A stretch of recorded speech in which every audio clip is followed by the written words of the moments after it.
sans aucun équivoque, il a été là pour interrompre à peu près toutes les tentatives de négociation qu'il y a eu, parce qu'il y a eu celle de mars, mais après il y en a eu une autre en août 2022, dont on parle très peu, mais où aussi Boris Johnson est intervenu. Mais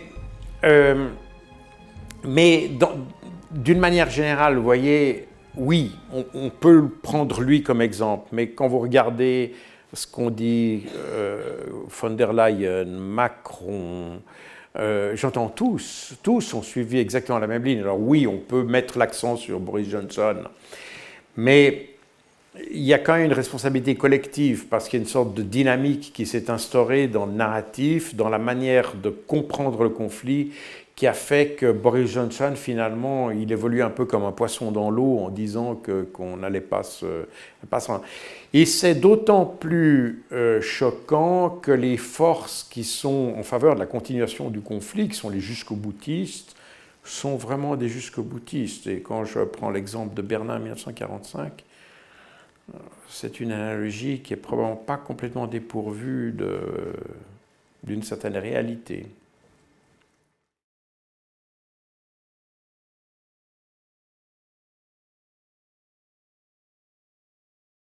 Effectivement, on entend beaucoup ça. Je suis un peu sceptique par rapport, enfin partiellement sceptique. C'est-à-dire que, par exemple, concernant l'Allemagne, il ne faut pas oublier que ce sont les Verts qui sont au pouvoir et qu'eux sont très contents de voir la déindustrialisation de l'Allemagne, par exemple. Et donc, il y a effectivement, quand on a vu l'explosion de Nord Stream, etc., les sanctions, les sanctions d'une certaine manière, parce que c'est les Occidentaux qui ont fermé la plupart des canaux d'approvisionnement, en réalité, y compris Nord Stream. Et les Verts s'en sont trouvés très confortés parce que pour eux, l'objectif, c'est le carbone, c'est tout ça, vous comprenez? Donc du coup, voilà. Alors ça, certainement. Maintenant, est-ce que vraiment c'était l'objectif des Américains, par exemple?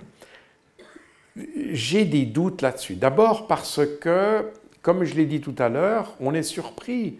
Il y a beaucoup de sanctions, par exemple les hydrocarbures, qui au départ avaient été déconseillées par les Américains. Parce que les Américains, c'est une puissance hégémonique. Tout ça, c'est clair. Et d'ailleurs, c'est l'expression de ce qu'on a appelé la doctrine Wolfowitz, qui est de maintenir la suprématie américaine à travers le monde. Donc là, il y a cette idée qu'on est les meilleurs, on a le meilleur système politique, on a le meilleur système économique, on a l'économie la plus forte, l'armée la plus forte, donc c'est nous qui devons un peu être les chefs d'orchestre du monde. Voilà. Et ça, c'est très ancré dans la population, dans la mentalité américaine, c'est associé à une tradition missionnaire, d'ailleurs, qui date du début de leur existence. Donc tout ça est clair. Mais, d'un autre côté, je ne pense pas qu'ils veulent une Europe faible. Ils veulent simplement une Europe qui ne soit pas aussi forte qu'eux. Mais ils ne veulent pas d'une Europe faible, parce que, et pendant toute d'ailleurs, ça a été la raison, par exemple, du plan Marshall, typiquement. C'est d'avoir une Europe qui tienne la route, qui soit stable. Principalement parce que les Américains n'ont pas... Leur ennemi n'est pas l'Europe. Leur ennemi, c'est principalement la Chine. Ça, c'est leur ennemi principal. Pendant la guerre froide, c'est surtout l'URSS. Aujourd'hui, c'est la Chine. Et une des raisons pour affaiblir la Russie, c'était pour éviter qu'elle ne renforce la Chine. Parce qu'ils voyaient, c'est pas moi qui le dis, hein, c'est des théoriciens américains qui l'ont écrit eux-mêmes. Donc, c'est pas une invention de ma part, c'est leur vision de la chose. Et aujourd'hui, ça reste la Chine. Or, on voit bien aujourd'hui, dans la lutte technologique qu'il y a avec la Chine, il leur faut une Europe qui soit suffisamment forte pour ne pas succomber à la Chine. Donc, je ne pense pas que les Américains aient l'objectif d'affaiblir l'Europe. Ils ne veulent pas qu'elle soit aussi forte qu'eux, ça c'est sûr, mais ils ne veulent pas non plus qu'elle soit faible. Et le problème qu'il y a, c'est qu'en sous-estimant la nature enfin la force ou les capacités de la Russie, ils ont en réalité finalement provoqué un affaiblissement, mais je pense qu'ils ne voulaient pas nécessairement le provoquer. De nouveau, on est dans un phénomène de domino, si vous voulez. On a mené une guerre contre la Russie, on a voulu à tout prix affamer la Russie, parce que je vous rappelle qu'à l'origine, vous vous rappelez ce qu'avait dit Bruno Le Maire au 1er mars 2022, l'idée c'était vraiment de provoquer, avec les sanctions qui étaient proposées, l'effondrement de la Russie. Puis finalement, ça n'a pas marché. Donc il y a eu un deuxième paquet de sanctions, puis un troisième, puis un quatrième, puis aujourd'hui on est, je ne sais pas, à 14 plans de... Parce que chaque fois, ils essayent de rajouter une couche en espérant que ça va être la bonne. Et tout simplement parce qu'au départ, ils ont tellement sous-estimé la Russie qu'ils pensaient que le premier jet serait le bon. Et le problème est qu'au fil vous prenez, il y a eu, moi je vis en Belgique, mais une des sanctions, ça a été sur les diamants, ça a touché la Belgique, mais tout ça, ça a été dans les sanctions ultérieures. Je ne pense pas que le but, c'était d'affaiblir la Belgique, mais on a cherché tout ce qui pouvait être une source de richesse pour la Russie, puis à force de gratter, on en a trouvé, mais on s'est aperçu que la Russie avait des liens avec certains pays occidentaux. C'est ces pays occidentaux qui ont subi les conséquences parce que naturellement, ils sont plus petits, ils sont plus faibles, et puis surtout, la Russie, c'est quand même... C'est pas seulement que c'est un pays qui est grand géographiquement, mais c'est un pays qui a n'est-ce pas, il a comme ennemi uniquement l'Occident, c'est-à-dire grosso modo un quart de l'humanité, ou un tiers, selon que vous calculez. Mais le reste de l'humanité n'a rien contre la Russie, y compris d'ailleurs des pays comme la Chine ou l'Inde. Donc, il fallait être complètement stupide pour ne pas comprendre que lorsqu'on coupait les liens avec un pays comme la Belgique, les Russes allaient trouver un cheminement avec d'autres clients. C'est ce qui s'est passé avec le pétrole, c'est ce qui s'est passé avec à peu près tous les produits. Donc, simplement, on n'a pas réfléchi à ça. On a pensé que la Russie était tellement fragile qu'elle s'effondrerait. Et c'est vrai que si on avait fait la même chose en 2014, mais les conditions du marché étaient différentes, notamment pour les hydrocarbures. Si la même sanction avait été prise, la Russie serait certainement tombée dans le chaos. Parce que, d'abord, elle n'était pas prête pour ce genre de sanctions. Ensuite de ça, la conjoncture au niveau du marché des produits pétroliers était telle que, et d'ailleurs, les sanctions qui étaient moins fortes, qui ont été imposées en 2014, ont causé des problèmes très sérieux à la Russie. Le problème, c'est que la Russie a appris très vite de ça et elle a commencé à se prémunir dès 2014 contre les sanctions, ce qui fait qu'en 2022, quand les premières sanctions ont été prises, la Russie avait déjà entamé un processus de restructuration, une consolidation de son économie et tout ça. Et c'est en fait cette sous-estimation qui a conduit à l'appauvrissement des Européens. Mais les premières sanctions n'auraient pas dû conduire à ça. Les sanctions sur les hydrocarbures sont venues d'ailleurs ultérieurement, pas dans le premier jet. Donc on a fait une sorte de fuite en avant en Occident qui a effectivement appauvri l'Occident. Mais je ne pense pas que c'était l'idée principale. J'ai quand même l'impression, quand on voit les mécanismes, quand on voit surtout les réactions, par exemple la déconnexion de SWIFT, Wall Street avait dit non, ne le faites pas. Ne faites pas ça. Et on voit aujourd'hui que la déconnexion qui s'est faite de SWIFT a des conséquences aujourd'hui, notamment sur le paiement des produits agricoles, etc. Aujourd'hui, les Américains ont une agriculture qui est en train de s'effondrer, tout simplement parce qu'ils n'ont plus aucune visibilité sur les marchés, parce que la déconnexion de la Russie des marchés bancaires fait que les Américains n'ont plus aucune visibilité sur les marchés. Et notamment en matière d'agriculture, ça a des conséquences gigantesques. Et les agriculteurs américains, actuellement, sont en crise. Et l'année prochaine, je ne sais pas comment ça va se faire, parce qu'ils n'arrivent plus à écouler leur stock.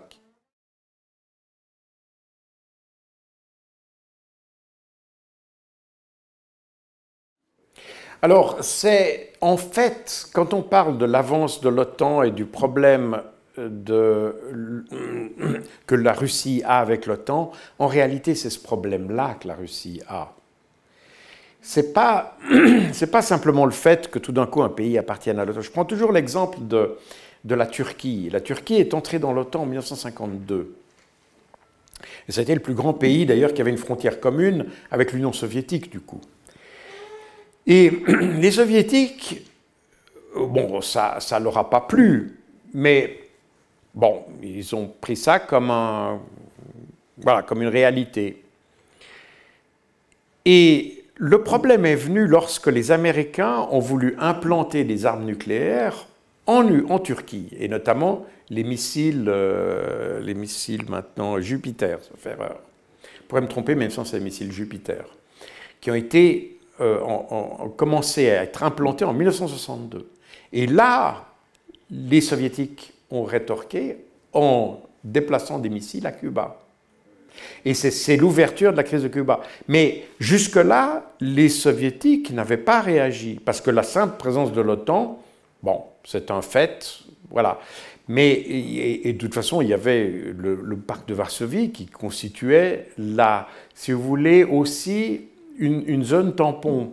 Pas simplement une zone tampon physique, mais qui permettait aussi de prendre le temps de la décision. Aussi le rôle pouvoir freiner l'adversaire est aussi une manière de se donner du temps pour prendre la décision s'il faut utiliser typiquement l'arme nucléaire. Mais donc, et c'est la même chose qui s'est passée pour la question de l'Ukraine et plus largement l'expansion de l'OTAN ces dernières années. Les premiers pays de l'ex-pacte de Varsovie qui sont entrés dans l'OTAN sont entrés à la fin des années 90. Alors bon, vous allez me dire, c'était les années Yeltsin où peut-être la Russie ne se sentait pas la force de rétorquer. Néanmoins, ils ont laissé passer ça. Le vrai problème, en réalité, a commencé en 2002, lorsque les Américains ont commencé à se retirer des traités, d'équilibre nucléaire qui avaient été signés durant la guerre froide. Et notamment le traité ABM. Le traité ABM, c'est le traité des missiles antibalistiques qui n'autorisait les deux partenaires, la Russie d'un côté et les États-Unis de l'autre, à n'avoir comme protection balistique que la protection de la capitale, pour qu'il y ait un enjeu, si vous voulez, à utiliser des armes nucléaires. Voilà. Et ce traité donc imposait, c'est pour ça que vous aviez tout autour de Moscou, tout autour de Washington, vous aviez un réseau de missiles antibalistiques. Et puis, tout d'un coup, il est arrivé à l'idée de l'administration Bush qu'il pourrait placer de tels missiles à la frontière de l'Union soviétique, de la Russie. Et ça a été la raison pour laquelle d'ailleurs les Américains sont sortis du traité ABM, et ils ont commencé immédiatement après à négocier avec la Pologne, la Tchéquie et la Roumanie pour l'installation de missiles antibalistiques. Officiellement pour prévenir les attaques de missiles iraniens, qui d'ailleurs n'existaient pas. Donc c'était clairement contre la Russie. Et la problématique de ces missiles antibalistiques était qu'ils peuvent tirer indifféremment soit des missiles nucléaires, soit des missiles antimissiles. Donc ils ont une capacité à la fois défensive et offensive. Et c'est ça qui a été le vrai déclencheur de la colère de Vladimir Poutine, qu'il a exprimé à la conférence de Munich en 2007, et dans lequel il a mis les Occidentaux devant leurs responsabilités. Et c'est à cause de ça, c'est là où on a vu apparaître la fracture, si vous voulez, entre les Occidentaux et la Russie. La Russie avait, parce que comme vous l'avez très justement dit, si on a des missiles qui sont prêts à être tirés de l'autre côté de la frontière, vous n'avez plus le temps de réagir. Tout téléphone rouge est dans tous les sens. Et c'est ce problème-là qui a été l'amorce de tout. Et l'idée que dans la foulée, parce que les Américains voulaient placer des missiles en Roumanie, mais la Roumanie, quand vous regardez la carte, elle est derrière l'Ukraine, donc la tentation serait forte de mettre des missiles en Ukraine. Et c'est là où les Russes ont un problème. Donc ce n'est pas l'OTAN en tant que telle, mais c'est l'usage qui est fait par les États-Unis de l'OTAN, l'instrumentalisation, si vous voulez, de l'OTAN, parce que pour eux, finalement, l'OTAN, c'est leur bras armé d'une certaine manière.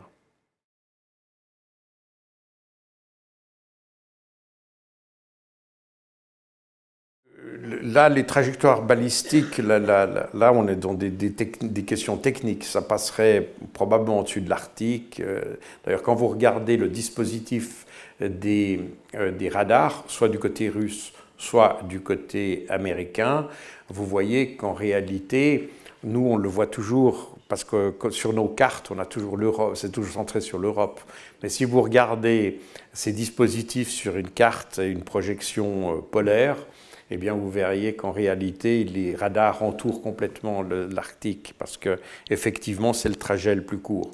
Maintenant, il n'y a pas de doctrine sur la durée de vol. Ça, c'est un élément technique. Vous voyez, il y a quelques jours, les Houthis ont tiré un missile sur Tel Aviv qui a fait 2040 km en 11 minutes et demie. C'est 2000 km. Alors, si vous regardez la distance qu'il y a entre la frontière polonaise et Moscou, on n'est pas à 2000 km. Alors, c'est un missile soi-disant hypersonique, etc., etc.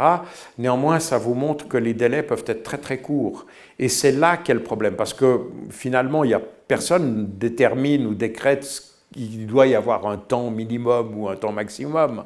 C'est finalement la géographie qui le dit. Et si vous placez vos missiles à la frontière de la polonaise ou estonienne, etc., bah vous êtes à quelques secondes presque de Moscou.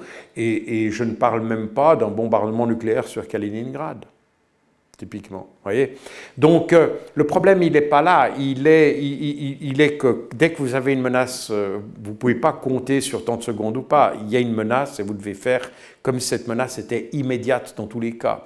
Vous devez toujours considérer le cas le pire, si on peut passer on peut l'expliquer comme ça.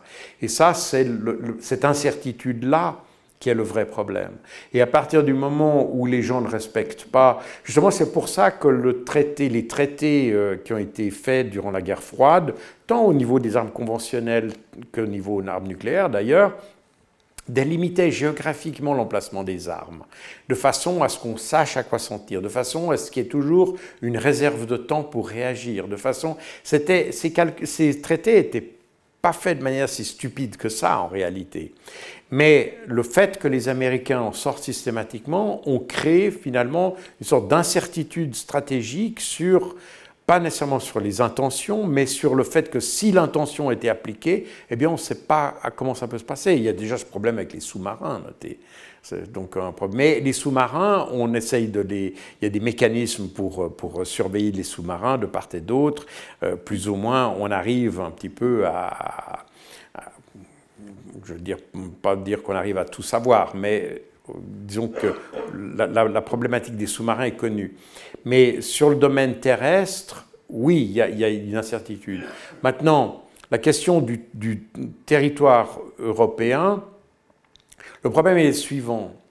Si la seule puissance qui possède des armes nucléaires dans le cas occidental sont les Américains, vous comprenez bien que si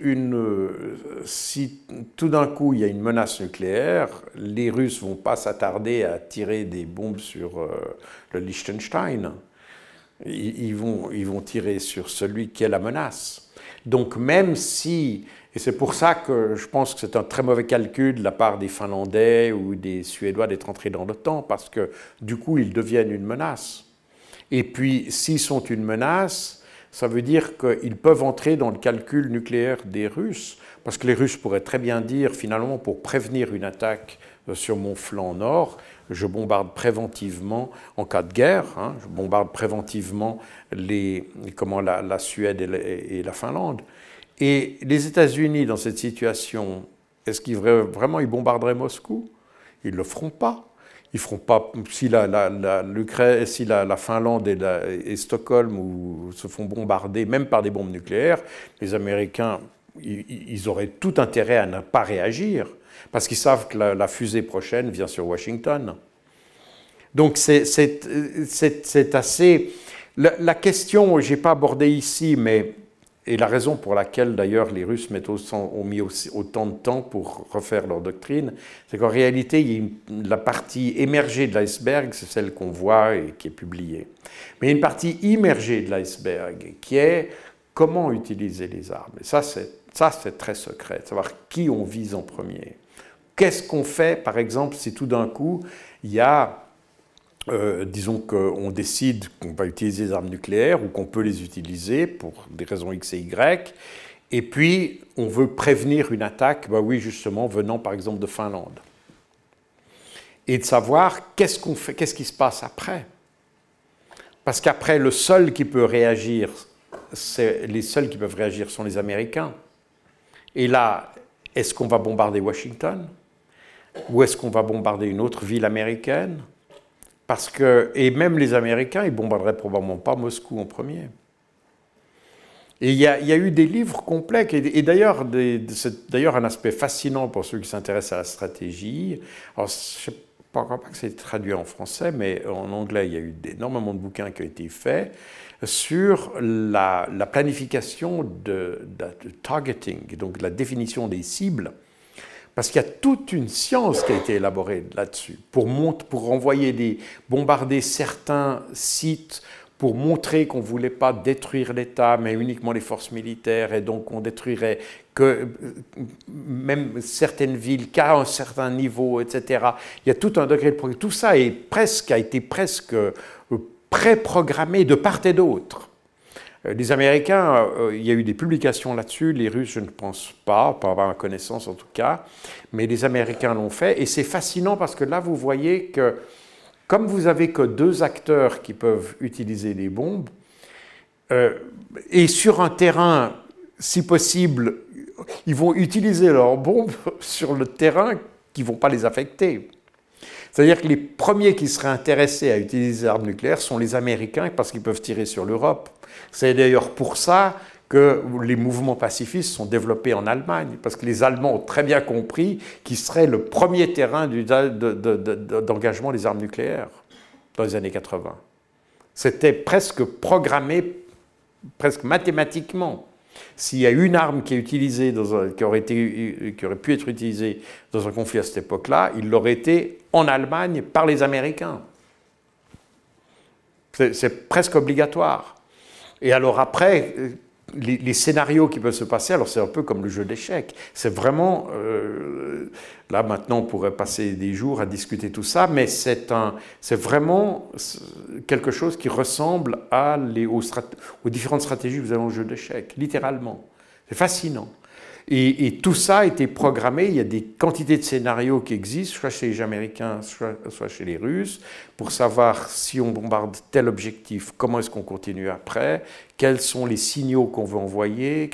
C'est pour ça que d'ailleurs le traité ABM, qui était un traité anti-missile balistique, il n'imposait ou n'autorisait que la protection des capitales.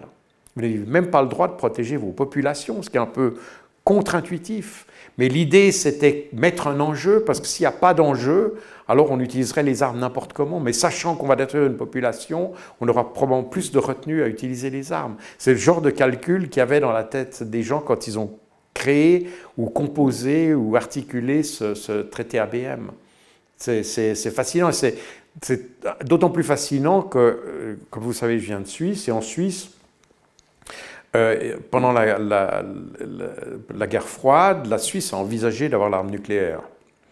Et elle a d'ailleurs commencé à avoir l'arme nucléaire. On a acquis des stocks de plutonium chez les Américains. On a acheté des Mirage. À l'époque, c'était des Mirage 3. Les Français utilisaient des Mirage 4 pour la pénétration à longue distance pour les armes nucléaires. Les Suisses ont fait modifier les Mirage 3 pour utiliser les armes nucléaires. Ça nous a d'ailleurs coûté un saladier. Mais l'idée, c'était d'utiliser les armes nucléaires. Et puis, quand est venu le traité de non-prolifération, la Suisse l'a signé et a décidé de changer de stratégie. On a abandonné l'arme nucléaire, qui est resté un sujet classifié jusqu'au début des années 90. On a gardé les projets, tout, mais bon. Et puis en 90, on a définitivement abandonné le projet. Mais dans l'intervalle, la protection de la Suisse a été définie, c'était de nouveau une stratégie de dissuasion par la protection de la population. C'est-à-dire, vous utilisez les alarmes nucléaires, mais nous, on s'en fiche, on est tous protégés. Et dès les années 60, il a été obligatoire pour tous les bâtiments en Suisse d'avoir des abris antinucléaires. Et y compris les communes, partout la Suisse peut descendre sous terre, les hôpitaux, vous avez 6 étages en haut, 6 étages en bas, les bases militaires, vous avez 2 étages en haut, 2 étages en bas, etc. Tout est renforcé nucléaire, vous avez les tunnels que vous utilisez quand vous allez en Italie, vous traversez des tunnels, vous apercevez pas, mais les tunnels, en fait, il y a un deuxième tunnel à côté qui pourrait abriter tous les villages avoisinants avec cuisine, hôpitaux, dortoirs, tout. Donc c'était cette stratégie de lutte contre la... Mais le traité ABM interdisait ça pour qu'il y ait un enjeu avec la population. Beaucoup de gens me disaient, mais pourquoi est-ce que nos pays ne font pas ça? Parce que vous faites partie du traité ABM et que le traité ABM voulait que la population soit un enjeu pour dissuader l'emploi de l'arme nucléaire. Donc vous voyez que c'est des stratégies qui sont un peu tordues, mais voilà, c'était les réflexions de l'époque.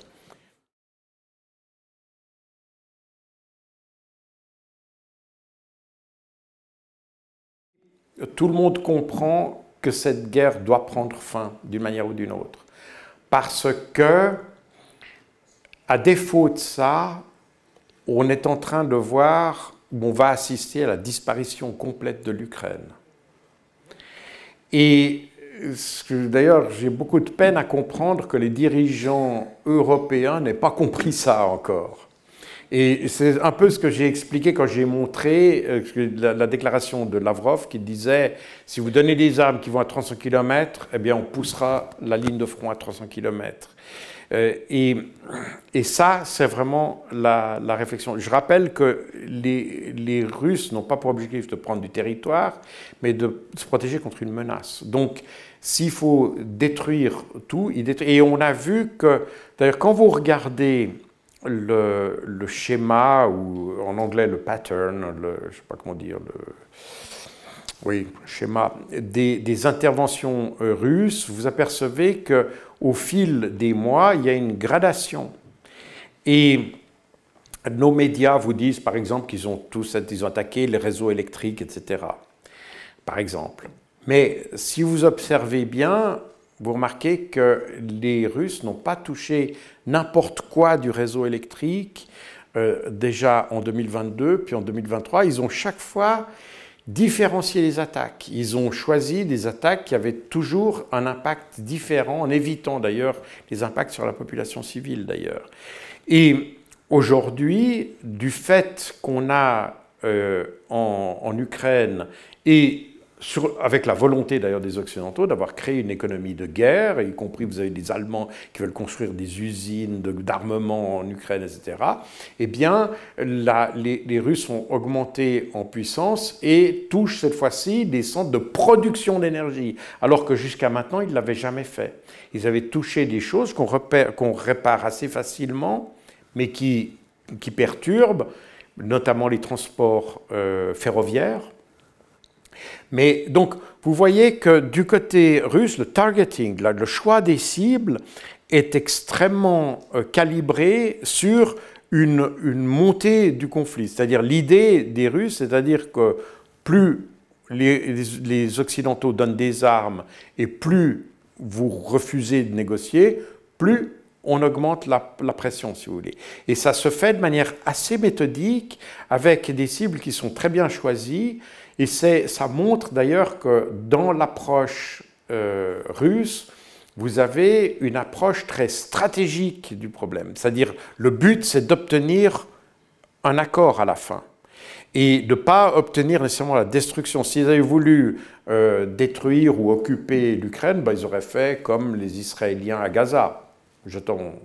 C'est peut-être plus compliqué parce que le territoire est plus vaste, mais en gros, on pourrait arriver à quelque chose comme ça. Mais ça n'a pas été l'approche qu'ils ont eue.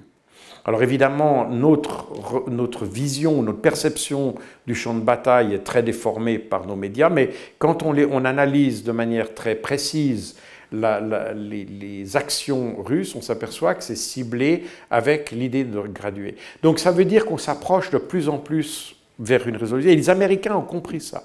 Les Européens pas, c'est ça le problème, à mon avis, mais les Américains ont compris ça. Et ils ont compris qu'aujourd'hui, la survie de l'Ukraine passe par une négociation. Et c'est ce que, d'ailleurs, ils ont indiqué à Zelensky depuis la fin 2022 déjà.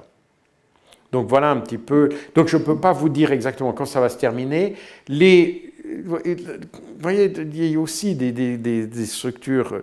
Par exemple, actuellement, vous savez, je n'ai pas voulu détailler ce qui se passait sur le terrain, mais actuellement, vous avez la ville de Vuhledar, Ougledar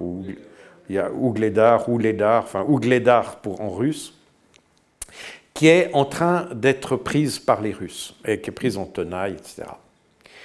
Et là-dedans, vous avez des unités ukrainiennes qui se battent. Et apparemment, je dis apparemment parce que je l'ai vu, mais la confirmation, elle n'est peut-être pas... Je ne sais pas s'il y a vraiment une confirmation, mais c'est en tout cas ce qu'on a pu entendre, c'est que Zelensky a donné l'ordre à ses soldats de se battre jusqu'à la mort, jusqu'à ce qu'ils soient partis de New York.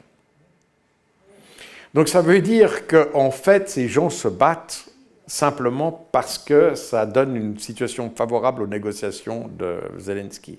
Et donc on est un petit peu dans cette dynamique-là, si vous voulez, dans l'ensemble du conflit. Ici, je cite l'exemple de cette ville particulière. Et c'est pour ça que il est difficile d'avoir une évaluation très précise parce qu'il y a des éléments qui échappent à notre logique, si vous voulez. Ils ont leur logique et comme je l'ai dit tout à l'heure, le plan de 5 points, le plan de la victoire de Zelensky est en fait un peu son plan de survie, à lui, probablement personnellement. Donc, on voit que les tensions qu'il y a en Ukraine, je pense qu'il y a beaucoup de gens en Ukraine qui pensent qu'il faudrait négocier, mais les réactions qui pourraient se passer entre les ultras et les plus modérés en Ukraine sont telles que ça freine les ardeurs à la négociation, pour autant qu'il y ait des ardeurs à la négociation, mais ça freine en tout cas la volonté de négocier de certains. Donc voilà, et c'est pour ça qu'il est très difficile d'avoir une estimation précise. Zelensky a dit qu'il voulait continuer à combattre au moins jusqu'en novembre, parce qu'il y a les élections américaines, et puis qu'après, il ne sait pas ce qui va se passer, donc au moins jusque-là, il veut continuer à se battre, il dit qu'il n'y aura pas de négociation avant. Puis après, comme on ne sait pas ce qui va se passer, eh bien là, probablement, les portes s'ouvriront davantage parce que, de toute façon, les Américains, si c'est Trump, et peut-être même si c'est l'autre Kamala Harris, mais ça, c'est un peu plus incertain, mais qui disent... Parce que le problème, c'est que les militaires américains comprennent que c'est perdu.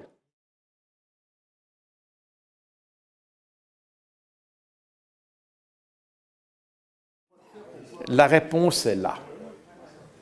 Ça, c'est la réponse. C'est tout simplement une logique différente. De nouveau, comme je dis, nous, les Occidentaux, on a tendance à associer la victoire à une conquête de territoire. Alors que pour les Russes, dans une perspective clausewitzienne, la victoire s'obtient par la destruction des forces de l'adversaire. Voilà. Et on est effectivement cette opposition. Donc pour les Russes, avancer n'est pas le but. Détruire l'adversaire est le but. Donc ils n'ont pas besoin d'avoir... D'ailleurs, là, j'ai traduit littéralement ce qu'avait dit Surovikin. Nous broyons méthodiquement l'ennemi qui avance. Donc ça veut dire, pour eux, l'important, c'est l'élimination des forces adverses. S'ils avancent, sinon on va les chercher. C'est ce qui s'est passé à Bakhmout, etc. Oui, finalement, dans une ville, quand vous battez, quand vous avez détruit l'occupant d'une maison, vous devez passer à la suivante. Donc vous êtes un peu contraint d'avancer. C'est un peu ce qui se passe dans la région de Pakrovsk, etc. Mais le but ils vont chercher l'ennemi plus que acquérir du territoire. C'est pour ça que ça donne l'impression qu'ils patinent, mais en réalité, on est sur une stratégie simplement différente, c'est tout.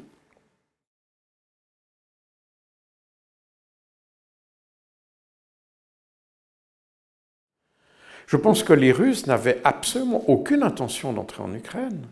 Ils y ont été contraints parce que... Alors, ça nous ramène à une autre discussion, je ne sais pas si vous avez du temps, mais... Et il faut... Ça va, c'est assez... Il faut revenir à 2019. Je ne sais pas si j'ai cette interview ici, mais je pourrais vous montrer. C'est la fameuse interview que j'ai montrée une ou deux fois de Oleksiy Arestovitch, qui, en mars 2019, a expliqué à la télévision ukrainienne que le but de l'Ukraine, c'est d'entrer dans l'OTAN. Mais, comme l'Ukraine se considérait en guerre contre la Russie, l'OTAN n'allait pas accepter un pays en guerre dans l'OTAN.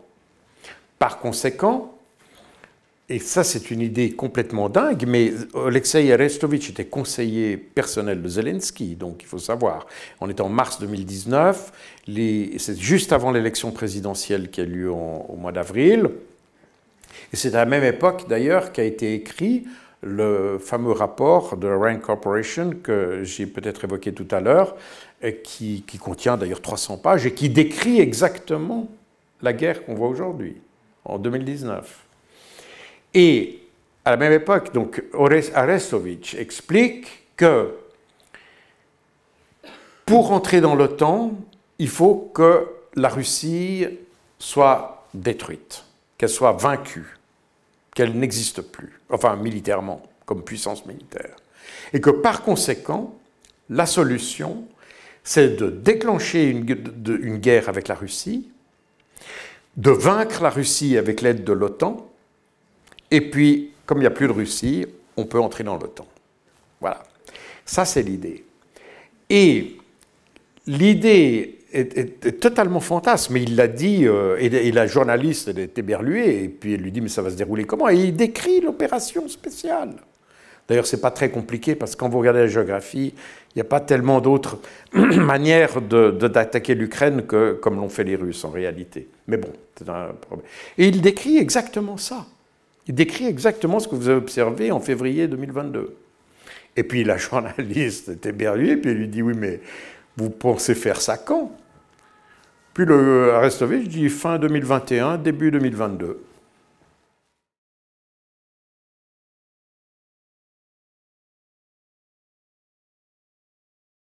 Mais c'est intéressant de voir, par exemple, que tous les efforts de censure qu'on observe ces dernières semaines arrivent maintenant.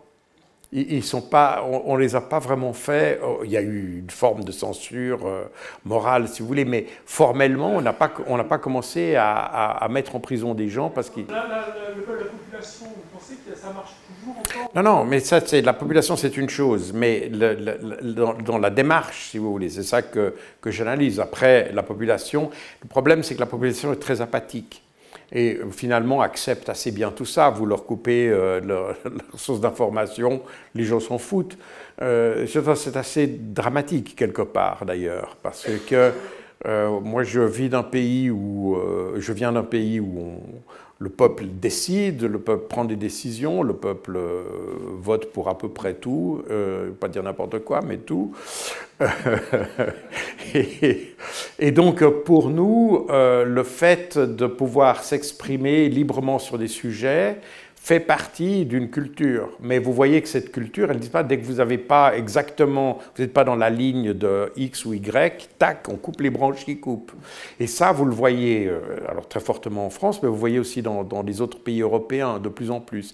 Et c'est vraiment, à mon avis, enfin, mon analyse, c'est que ça s'est multiplié ou accentué ces 2-3 derniers mois. Or, c'est précisément les mois où on s'aperçoit que le narratif qu'on a eu jusqu'à maintenant était en faillite complète, n'est-ce pas?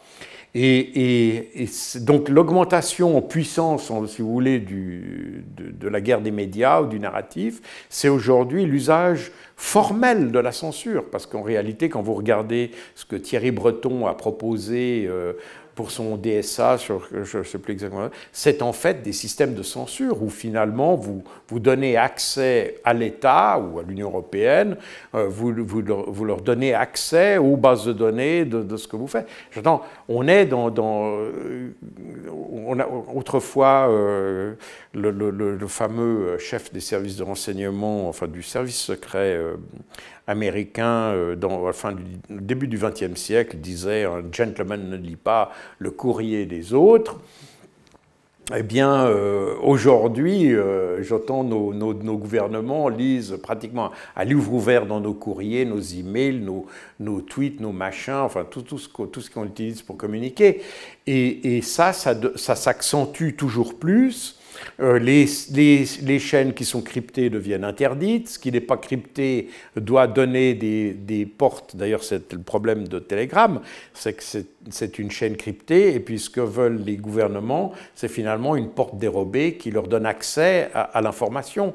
Il y en a qui ne sont pas cryptées, ce n'est pas trop un problème. Mais ça a été tout ce que... Là, on déborde un petit peu sur ce qu'a fait...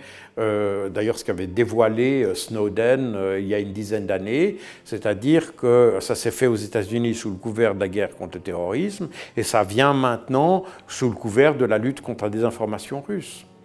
Et vous remarquez que même si on signait demain un accord de paix entre l'Ukraine et la Russie, toutes les mesures qu'on a prises resteront, ça faites-moi confiance.